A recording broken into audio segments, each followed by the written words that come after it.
Hello and welcome to Sticky from the Inside, the employee engagement podcast that looks at how to build stickier, competition-smashing, consistently successful organisations from the inside out.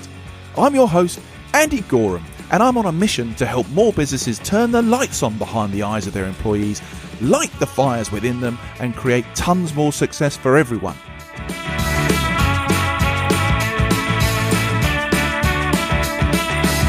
This podcast is for all those who believe that's something worth going after and would like a little help and guidance in achieving that. Each episode, we dive into the topics that can help create what I call stickier businesses. The sort of businesses where people thrive and love to work, and where more customers stay with you and recommend you to others because they love what you do and why you do it. So, if you want to take the tricky out of being sticky, listen on. Okay then, on today's show, we will explore the future of employee engagement analysis and discover innovative ways to create a more empowered and productive workforce. As we move forward, I think the topics we'll discuss today will be crucial for every leader and manager out there looking to improve their workplace environment and unlock their people's full potential. Now, many of us are familiar with engagement surveys. We've probably all had good and bad experience with them. But I'd like to look into this in a little bit more detail today and shed some light on how they can fail to capture the full picture of employee engagement, and why simply asking a few questions once a year falls way short in understanding the true pulse of your organization, what's going on inside it, and most importantly, what you could do with that information once you have it. Now, the significance of listening and acting on feedback is, for me, one of the fundamentals of employee engagement and retention. It can strengthen teams, boost morale, and drive growth. We all know that, surely. But today, you need to create a culture where feedback is not only encouraged, but also acted upon, if fostering a culture of trust and openness is really what you want. Now, to achieve that, you have to go beyond the traditional annual survey. There are some really cool developments in the world of employee engagement tracking, and we'll delve into that exciting realm with the help of my guest today, Jaakko Kaikuluoma from Teamspective. Now, Jaakko will show us just where these innovative new developments are bringing us new things to look at and different ways to really see what's going on within our organizations. So you can take positive, relevant, and personalized action to improve this. He helps run a cutting-edge platform that helps organizations really see this stuff and unlock the full potential of their teams. He's also going to introduce us to the concept of organizational and personal network analysis, and how it holds tremendous potential for transforming how we understand employee engagement. And I hope we'll explore how this innovative approach can provide a much more accurate and nuanced understanding of the dynamics within your organization. So whether you're a seasoned manager or a curious leader, I think this episode has the potential to equip you with valuable insights and some really practical tips on how to improve employee engagement and enhance your workplace culture. Welcome to the show, Jaakko. Thank you, Andy. It's a great pleasure to be here. It's fantastic to have you here. Jaakko, I'm really looking forward to this chat today because, to be fair, I've had a few chats about employee engagement and people analytics, and, someone from the outside could see this as quite a dry topic. Far from it for me, because I think when you get this stuff right, the insights that you can generate about what's really going on in your organization can propel performance and engagement and retention like beyond your wildest dreams, I think, if you really get it right. So I'm really looking forward to getting to that. But before we do, Jaakko, just do me a favor. Give us a little bit of background to you, to Teamspective, and what you're currently focused on. Absolutely. So I'm from Finland. So I studied industrial engineering. That's my study background. And it's a business degree in a technical university that focuses mostly on people and organizational design. So it's it's a curious background. And then when I went to work, I did about a decade in software sales and marketing. And also I developed and led some sales and marketing teams. And, in every role and in every company where I worked, I saw the same problems happening, that there are some issues that are really difficult to kind of name them and also to talk about them directly so that you could find solutions. And people are quite hesitant to bring up their ideas. They don't want to seem rude, and you have these barriers to discussion in psychological safety. So that was the problem that I witnessed everywhere I went. I talked about it with basically everyone. And then I just fell in love with the problem, because there are quite good solutions that companies and people can implement in order to have better, more meaningful discussions in their workplaces, but also at home. And also develop those relationships, get them to work right. That's going to be hugely beneficial for companies and people in them. It's incredible, isn't it? The knock-ons we talk about this stuff in a work context, but the parallels on how this stuff can help at home, it would never fail to amaze me. You do behavioral insights with people at work, and they take it home to the wife and kids, and all of a sudden everybody understands why they don't communicate properly. There's so many knock-ons today. So I'm fascinated to hear your view on that when we dig into that, for sure. Yeah, that's absolutely right. And the first thing that I kind of laser focused on was feedback. Uh-huh. And that was my entry point kind of to people analytics and also engagement market as a whole, because I didn't have much exposure to that earlier on. So feedback was something that I really wanted to solve. And the trick there is, if you ask people directly, they will respond and they will share their ideas. But if you try to force some discussion and kind of get your point across, it's not going to work as well. So you need that from both sides of the conversation. Be open to hearing each other out. That's the key. So asking for feedback was actually the first app that we created that led to the development of Teamspective. And nowadays, we help companies use actionable people analytics so that their people can discuss and tackle exactly the right issues in their work and in their teams and in their relationships. I think this is where we're seeing a lot of development. I mean, tech has obviously enabled many, many things in many, many different genres, but particularly in this space. Engagement surveys, pulse surveys, feedback has come quite a long way in the last 5-10 years. But I think some of the things that I hope you're going to share with us today kind of move it on again. I hope you don't mind, Jaakko. I did a bit of, soul searching.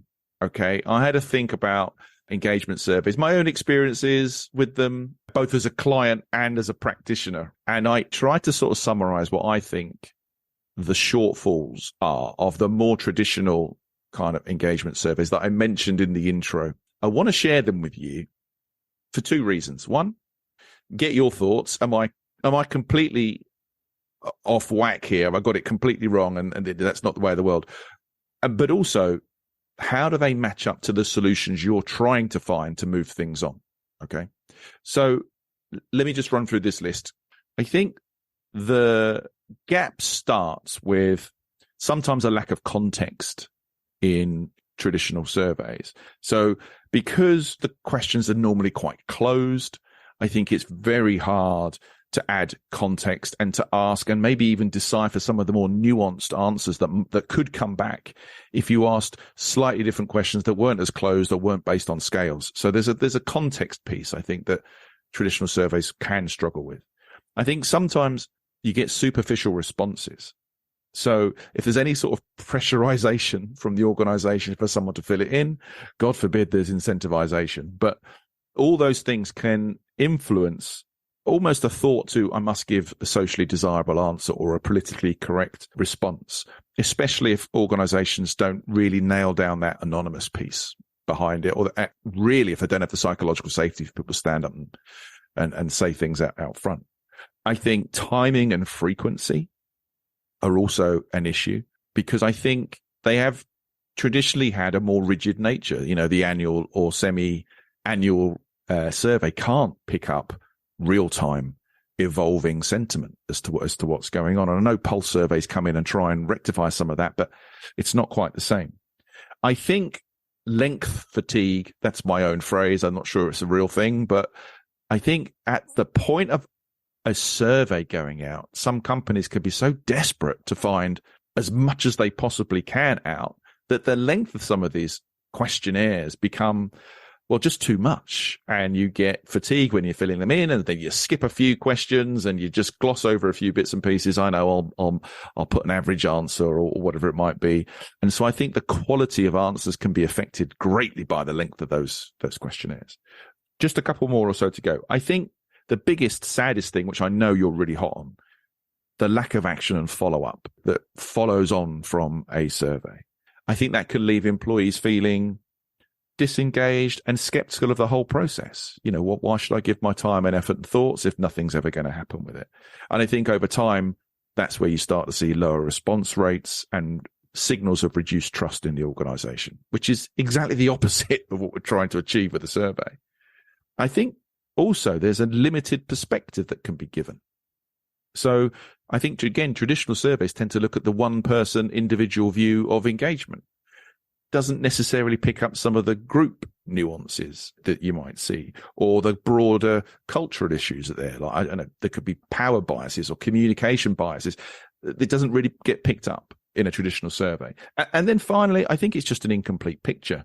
And maybe some of that is the focus on the quantitative stuff with the Likert scales and what have you, but the quality of valuable insights that get missed from those sorts of things, the ability to capture people's real experiences, emotions maybe even tied to some of those things, and the more qualitative feedback-based stuff really leaves a gap, I think, in the overall picture. Well, those are the sort of 7 things I would say create this big gap. I don't know. What do you think to that list, Jaakko? Went on a bit, but... Yeah, I fully agree with all seven of your points, and I actually wrote them down while you were speaking. So maybe you can write a blog about this. This is really good stuff, and I fully agree on all of those basically, and I think we're going to touch upon many of them. If we take those as a backdrop, yeah, right, Jaakko, let's go back to the beginning. When you think about the future of how we track engagement, what do you think we're looking at? What's important? What's the changes we're going to see? Set some context for us. Yeah, absolutely. So my list includes 6 items. Oh, okay. So we've got a match up. Okay, great. Yeah, but I have a few different points from your list. So, like you said, the engagement measurement has developed from the early 1900s when factories started to ask when is your back gonna break, and up until the 2010s when we started to have these engagement solutions with more dynamic information gathering, and but there are still many directions in which it should develop, and I'm gonna address those through these 6 things. So the first one would be from static measures to agile measures. So that means that it's not once per year. It's something far more frequent that needs to happen.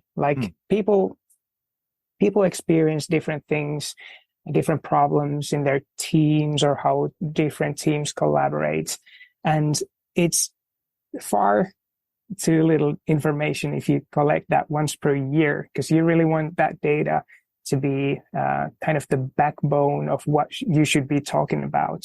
So you need to work on a more frequent schedule to collect that data. And that, of course, brings some other requirements, that it needs to be light and easy for people to give that data, or to generate that data some other way.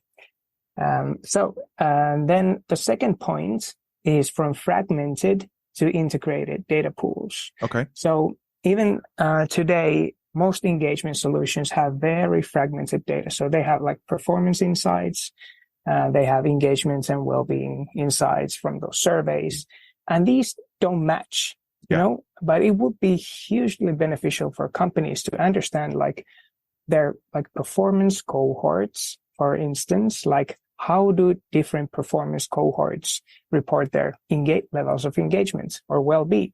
Are there some like real phenomena that you can identify? Looking for the links between different groups and different cohorts, right? Yeah, and one trend that could be extremely interesting is that the highest performing people want more autonomy, and that they may be the only cohort that wants more autonomy in an organization. So that should be addressed by the leadership in that organization. But you can't identify that group if you look at the whole company or by teams, because the highest performers are always like scattered in different teams. So we need integrated data sets, and that needs to be like cross-analyzed, and companies need new capabilities to do that analysis on their data. So we're going to see a lot of these data integrators in the people analytics space, Teamspective being one of them. Then from centralized to distributed actions. Okay. So we have seen these trends of self-direction happen a few years ago. I think it's blown past now a bit, but still the idea is there that companies want people to take responsibility and ownership. And that includes also taking action on whatever insights are available to them. So it comes down to like distributed responsibility on the small things. And of course, like there's going to be centralized responsibility for some bigger things also in the future in most companies. But really kind of putting more weight into getting every person some form of access to those insights so that they can do the right thing. This is what's really interesting, because if I listen to those first 2-3 points that you've made of your list of 6, you know, what we're really talking about here when I listen to you is a couple of things. Firstly, there's a real nuanced focus on the data itself, like the different perspectives, the different groups, the different links. You know, this is far more detailed. And then secondly, this is a typical thing I think I see in leadership development work that I might do, or culture work that I might do, is businesses, companies, organizations all want ownership, accountability, commitment. But as Patrick Lencioni wrote in 5 Dysfunctions of a Team, those things can come and can be sustainable once you've established a very solid level of trust underneath, and you have the mechanisms to challenge those things and to, you know, dig into some of that conflict to ask questions. We started this conversation about at people analytics as a conversation, as feedback, right? As a two-way conversation. I just think it's fascinating how all of these things end up matching up. And the list that you're only halfway through so far still matches up to many of the kind of tenets that we talk about that are the backbone of delivering strong, enabling, sustainable cultures. Yeah, I fully agree. And I like to simplify things. Yeah. So the point one would be like, know what's up. And the second point would be like, know what to do. Or figure out what to do. So that's what it comes down to. You don't get more simple than that, Jaakko. That's for sure. So sorry, look, I interrupted your list. So we were only halfway through. You carry on, my friend. Thank you. So the point number 4 is moving from browser to communication platforms like Slack or Microsoft Teams. So in the last 10 years, these communication platforms have really taken over all of the internal communication and many other processes in companies. So we really think that it's going to happen that like people want to use software inside those communication platforms rather than like have dozens of different solutions to log into. And that also applies to the IT department, who is really struggling, and also the HR, who have so many different solutions they need to use. So are you talking about using existing communication platforms to continually generate these data points? Is that as far as the survey is going to go through that, or is this goes way beyond surveys? What do you mean by this? I guess this use of browser to communication platforms and the integration of it. Yeah, that's actually another point that I'm going to go into. But for this point, I'm mainly referring to like answering surveys using the solution inside Slack, inside Microsoft Teams, without leaving there, without like switching context. Gotcha. Because that's when you lose many users, when they switch context and loading screen takes time, or you need to log in somewhere. Like it's easiest and fastest to do inside these communication platforms. Sure. And I think that's pretty much their strategy as well. So the next point that I can skip actually to is from surveys to passive data. Okay. And this is extremely interesting in my opinion. So there are some communication patterns that you can identify from like public Slack channels, for instance, regarding how people interact with each other and who reacts to whose posts, stuff like that. Nice. And we can use that data to do an analysis, basically network analysis from that organization. And we can see how different people interact, who have influence to whom in that organization, and where there are basically silos and people don't collaborate. But you can also read some other things like about the role of someone in a team, whether they participate or not. It can be an indication of workload or psychological safety or some other issues in that team. And that's a whole new like area that's going to develop in the coming years through the use of organizational network analysis. And that's not the only data source. Of course, there are calendars, there are email solutions, and other sources as well. Yeah, well, I don't want to mess up your list again, so I know you've got one more to come, but I'm holding that thought because I really want to dig into that organizational personal network stuff because that sounds fascinating. Absolutely. So the final thing on my list is moving away from data dashboards into personalized guidance. And in just the last few months, we've seen a huge shift in how generative AI is being used. In many industries and many solutions. And that's going to come into the engagement solution market as well. So people can act upon these like bullet pointed instructions way better than they can do from a data dashboard, where they may see that, okay, my team's motivational scores have gone down the second time in a row. Like, how is that actionable? What should I do? So that's absolutely a shift that's going to happen. Where is AI not getting involved in everything at the moment?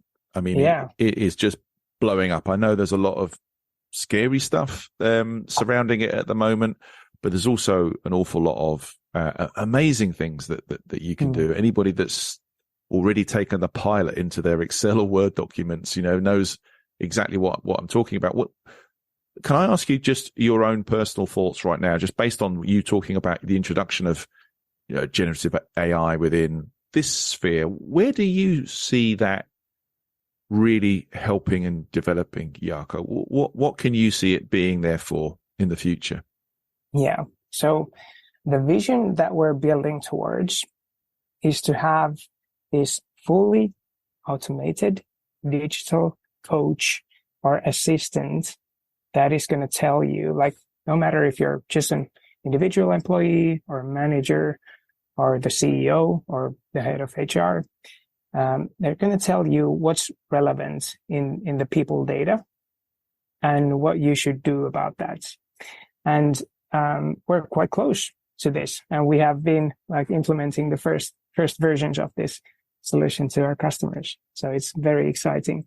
I mean, this is ridiculously scary, as in like in a positive sense, Jaakko, right? Because I have sat as a manager, leader, whatever you want to call me, in organizations, and I get my numbers and I get my engagement results, and I go straight to the verbatim comments and I try and pick out the pictures, and I'm guilty of also sitting there going, I know who said that. That's blah, blah, blah. All the rubbish things that you end up doing as a leader.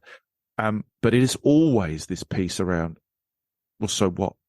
What do I do? Because often you get so much data, trying to make sense of it and prioritize where to go and who it appeals to, and why your team is different from another team. And because I think also with this amount of data, and maybe this comes back to some of the sort of pitfalls from before, I do think organizations almost force themselves to simplify, and then they go with the thing that they think is going to affect most people. And that's the follow-up action that comes out of a survey. That's not necessarily the thing that's going to have the most impact across different teams and individuals. But for simplicity's sake, well, we can tell everybody about that. You just sort of saying, as a leader or as a manager, I could get individually personalized insights about the cultural dynamics in my team and how to change it, where to go and who to give specific focus and actions to. I mean, we'll all be amazing leaders if this happens. That's the dream, right? Yeah. And I really think that if you have high quality data and you have some like good practices in place and you have Teamspective in place, then you're going to be a good leader. Because we give some tips like how you can address different issues in a team setting, or how you should approach organizing a workshop that addresses exactly that certain point. And we can also like create these automated like one-on-one discussion points and help people schedule those meetings. And those can combine information from pulse surveys, from the organizational network analysis, performance metrics, or feedback. And those bullet points, those discussion points just emerge into this one-to-one template. What I find fascinating about this is the ability it's going to give organizations to focus on the development of the skills to elicit the best responses from this stuff, rather than trying to spend ages raking over the data. Yeah. So I am joking, say, we'll get the data, we'll be great leaders. We've still got to deliver it. We've still got the emotional intelligence to have decent conversations. We've still got the commercial awareness to focus people in the right areas. But having this kind of backdrop of really interesting, accurate, nuanced, personalized, relevant data, there's more adjectives I'm sure I could kind of throw at it, right? would be fascinating. And then if I'm supported internally through my own personal development to really be able to have useful, meaningful, difficult, tough, empowering, enabling conversations with people, that kind of coach mentality. I mean, there's the best of both worlds there, the insight and the ability to coach someone to perform better. I mean, that's nirvana.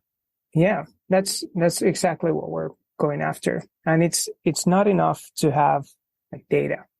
It's definitely not enough. You also need to be able to prioritize like what data is significant, what's important. Because there's a lot of things that are okay, a lot of things that are good, and every time there is some problems in every team, like that's never going away. No, the best of teams on the best of days have problems. And it's just a matter of kind of identifying and talking about them so that they can figure out what to do about those. And that's great, isn't it? Because that's where the focus really should be, is understanding that dynamic, having some data to point you in the right direction, and then using your leadership skills to elicit the best action, right? Yeah. Any insight that backs that up will be amazing. I've done it long enough. I've held off. I've tried not to interrupt, but come on, I need to understand more about this organizational and personal network analysis, because that sounds fascinating to me. Do me a favor, Jaakko, will you just give us a deeper insight into what this actually looks like? Tell me practically. Right. So organizational network analysis, or ONA, as I'm going to call it from now on. There we go. We love an acronym. Come on. Yeah. So it's its own field of research, basically. So it measures how people interact. And when you had COVID, the infections or how the disease spread, it was monitored using these same methods, how people touch and move away from each other and take the COVID to the next person. Right. So these same principles were applied there, but this ONA is mainly for kind of analyzing how the organizational actually works, how people interact with each other, what kind of groups they form, how those groups collaborate with each other, where are the gaps, who are the people who act as bridge between gaps or between groups, and who are at the center of that network. And usually you have the executive team there at the center. They have the most influence. So when they have an opinion, they spread it far and wide. But you also have these local high demand people who then can spread ideas on a grassroots level. And yeah, it's basically a CT scan of your organization. You see, this is where being the idiot in the room really trips me up at times. So I speak to clever people like you. It's like, yeah, it's just simply this, and that. In my head, I'm going, okay, stop. How?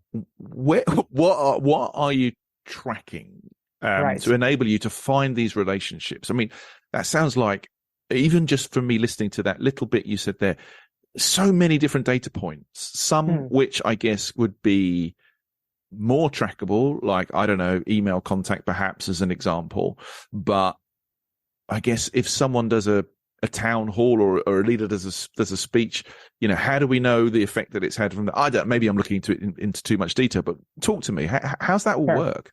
Yeah. So the first thing is where do we get that data? Yeah. And there are two different ways to do ONA. The first one is through surveys. Mm-hmm. So we ask every person, who do you regularly collaborate with? Mm-hmm. Who supports your learning and development in this organization? Who provides you with leadership and guidance? Who gives you positive energy? And a few other questions.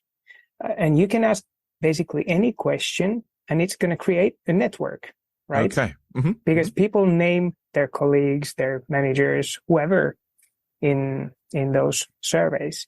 So that's one way, and it gives really nuanced information about different people's roles regarding their capability to execute and their leadership skills and potential and their cultural expertise. So yeah, it's really nuanced profiles, and this is where we get to all of those personal network things as well. But let me just tell you about the second way to collect that data.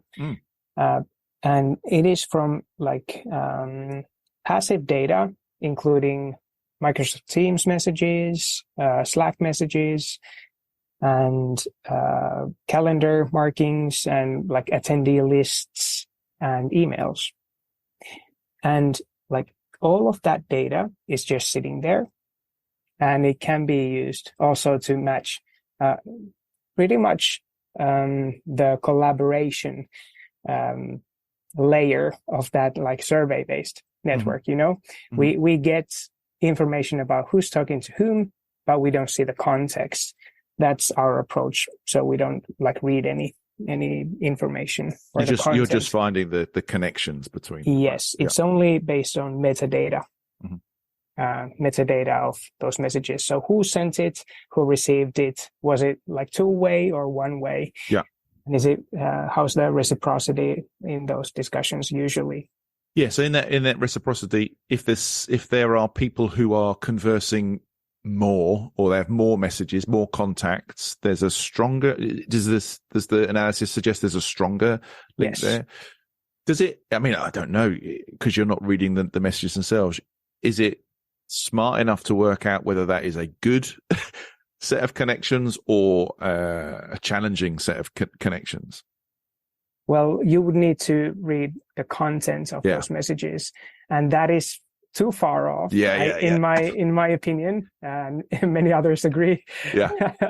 Maybe there's a company who would agree to like share with us every message that their employees exchange, but we don't want to. I think that will end up causing a whole bunch of big brother mistrust and what have you, right? And exactly, no one wants to be spied on. I think it's just, for me, understanding the level of which this will go to or can go to, and the benefits that individuals will see as a result of it, right? If all of this stuff can bring real benefit to, let's be fair, the individuals as well as the organization, then these things will be, I guess, more acceptable. People will buy into this stuff more. Yeah, and it's again like helping people be more engaged also, because if you don't have any connections inside the company, like it's important for you to know that by making those connections you will be more engaged. That's the order of things. Like you need to build those connections first, then you can be engaged to the company. Otherwise you don't have any touch points. And it supports people in like increasing their well-being and engagement. So I've not heard too many other people looking at this sort of network analysis stuff. Is it that new? Like, I don't hear Gallup talking about it, for example. So, is this just smaller guys like yourself, like really trying to push the tech boundaries and find new solutions, or do you think it's an emerging thing that will get bigger? I think it's definitely going to get bigger. None of the big companies, Lattice or Culture or Office Vibe and what have you, they're not doing it. None of them are. And I think they're really missing out on a great opportunity, because they are blind to the actual organizational structure. So they only have the plan in, org chart is a plan of how the organization should work, but it rarely matches the reality. Have you got clients working with you testing this sort of stuff now? What are they seeing? What are the benefits they feel they're getting from it, Jaakko? Tell me about that. Yeah, I can share one example, and this is from a case study that's on our website. So we did with one of our customers who had been using our like engagement surveys and pulse survey solution for a while, and they had their organization divided by competence groups. It's a consulting firm. Okay. And one of these competence groups was really struggling. They were losing talent. Their pulse scores were quite weak in engagement and well-being, and it was obvious that there are some issues, and they had no idea like what's causing them. And then we ran this network analysis, or ONA, which was entirely survey-based, by the way. And what we found out is that they are absolutely not linked to anyone in the senior leadership. Like this whole competence group had almost zero links. And the reason for that was not straightforward. There was a competence group, coders basically, who were much bigger. There were more people, and they were surrounding the leadership team in that organization. Like they exhausted all of the kind of collaboration links from leadership, so that they didn't have any time or capacity to any other competence groups. And then the other competence groups, they just attached to this like larger body of coders in that organization. And they had no idea that this is happening. Wow. And yes, your initial thought on what you've just said is there's a problem with that team. Traditionally, you'd only see the problem with that competence group. You wouldn't have seen the influence that another group has had on their ability to network with other senior individuals, right? So your solution would have been way offline if you hadn't had that insight. How interesting. Wow. And so what's happened as a result? Well, this is a fresh study. So cool. We're looking to do the next ONA in, I think, 6 weeks. So really looking forward to seeing those results. But this was like jaw-dropping, obviously for the like executive team where we had that workshop and showed the results. And yeah, like you said, whatever they thought the problem was, it wasn't that.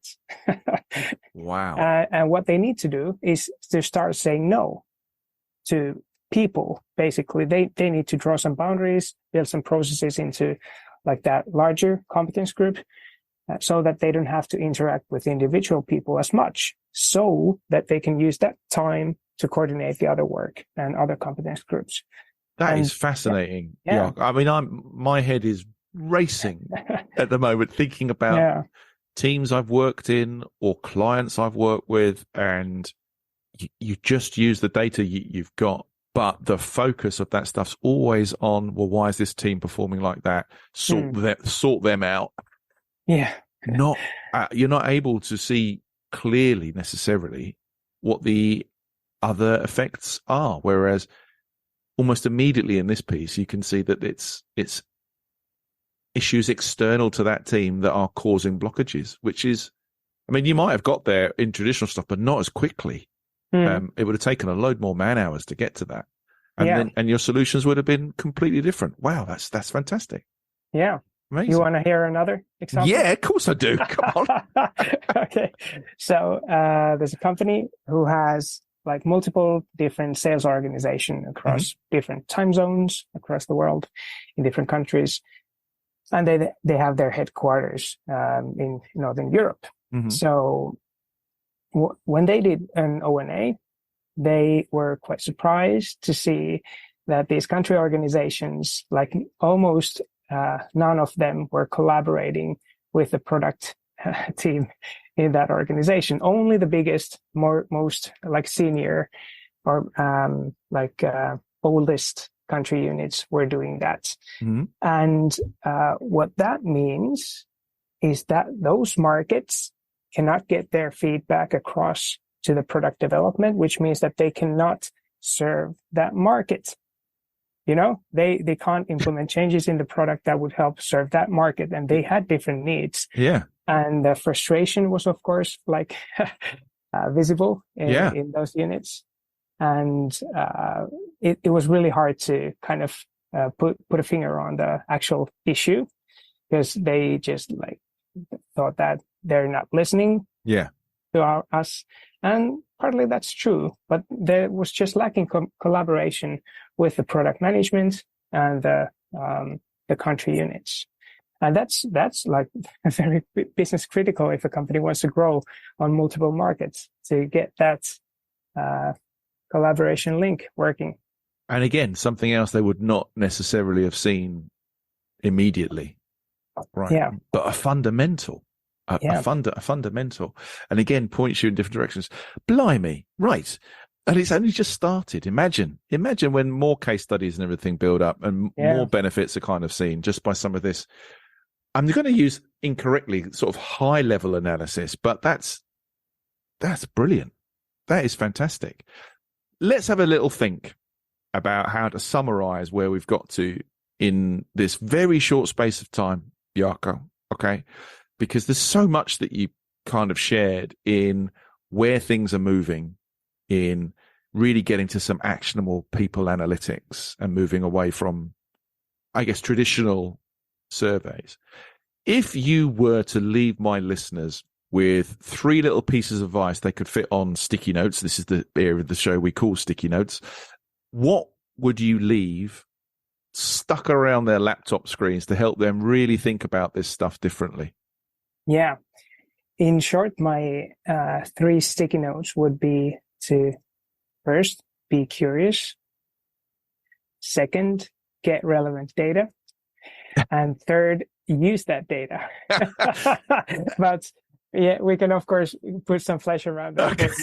You like things simple, Jaakko, and that was very simple. I do. Put some flesh on it for me then. Go on. Yeah, absolutely. So, it's all a matter of like growth mindsets and being open to hearing people out. And that starts with you, like no matter your role or job description, it starts with you, like be open to learn and be curious to learn. Then the second one is to get relevant data.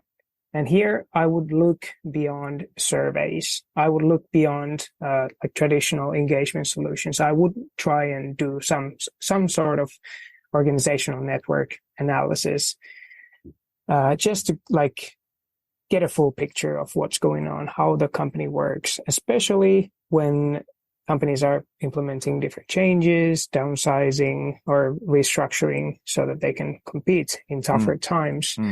So it's really hard to change what you can't see. So yeah, I would definitely look into O&A. And then third one is to use that data and also to kind of get everyone access to whatever data is relevant for them. Because people want to do the right thing. At least I believe that. And I hope many, many others do as well. People want to like do good work. It's the internal motivation driver to be competent. So having access to data that's relevant, that's actionable is the like third part, and to put that data into full use. Yeah, once you've got it, you better use it. Jaakko, they are 3 great little sticky notes there, mate, and a fantastic effort to simplify some of the things that you've talked about with us today. If people want to dig into this more, where can they go to find out more, Jaakko? I would start with teamspective.com and search our book a demo button there, or maybe subscribe to our newsletter or other resources there. You can also find me on LinkedIn, Jaakko Kaikuluoma. I'm sure you can find my surname in the show notes. Yes, no worry. And yeah, do connect, ask me what's up, and ask me if you have any questions regarding this. I'm really curious to talk with all of your listeners, so bring it on. Brilliant. Oh, Jaakko, that was a wonderful stuff, mate. Thank you so much for filling my head with stuff that's going to be with me for ages. I really appreciate that. And thank you so much for coming on. I know you're busy. It's been fantastic. Thank you, Andy. It's a great pleasure to do this episode with you. Thank you, my friend. You take care. Well, everyone, that was Jaakko Kaikuluoma. And if you'd like to find out a bit more about him or any of the subjects that we've talked about today, please go ahead and check out the show notes. So, that concludes today's episode. I hope you've enjoyed it, found it interesting, and heard something maybe that will help you become a stickier, more successful business from the inside going forward. If you have, please like, comment, and subscribe. It really helps. I'm Andy Goram, and you've been listening to the Sticky from the Inside podcast. Until next time, thanks for listening.